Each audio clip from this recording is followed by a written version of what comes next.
Actually, there's a good update on that. There are no cars stuck in the tunnel anymore, so that's good news. Let me just start off by saying, Erica, that I'm sure there are a lot of people who are counting their blessings tonight because this could have been a whole heck of a lot worse. Rush hour was just winding down. There were about 20 vehicles in the 9th Street Tunnel, along with this Metrobus that caught fire and eventually was completely engulfed in flames. And this, if we can put the video up, guys, this is probably what most of D.C. saw. If you live in a tall building, there were people tweeting out this video and this photo all the way from Reagan National Airport on the other side of the river. That's how big, how massive this plume of smoke was. So this Metrobus with no passengers on board, it was headed back to the garage.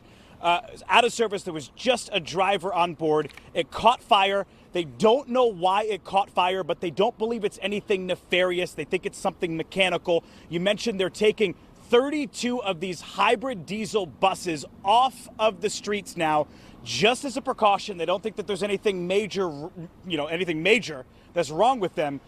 They think it's an isolated incident. But here's Randy Clark, the general manager and CEO of Metro, who talked about the fact that, a couple things have been going on with Metro this week. We are a very safe system. We know that we are.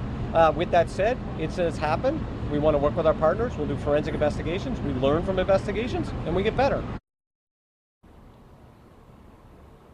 So again, about 32 buses are now being taken off of the streets of D.C., Maryland, and Virginia, just as a precaution as they investigate why this one was fully engulfed in flames. But the moral of the story today, Erica, is that people walked away from this. Everybody involved, all the drivers who had to evacuate and leave their cars in that tunnel, walked away from this. They have since been able to retrieve their cars and leave the area. As you can see behind me, there's still an extensive scene. The question now is, will the 9th Street Tunnel be open for tomorrow morning's commute, for Friday's commute? Yeah. We don't have an answer to that yet. There's about a 4-hour inspection going on right now. They're looking at the roof, the tiles in there, the ventilation, to make sure everything checks out before they send cars back in there. The best thing you can do is stay up to date with News 4. There's also Alerts DC, these text messages you can get to your phone, and I'm told that they'll send a text message to people who subscribe to those alerts when the 9th Street Tunnel reopens, Erica. Our Joseph Olmo live for us this evening. Joseph, thank you.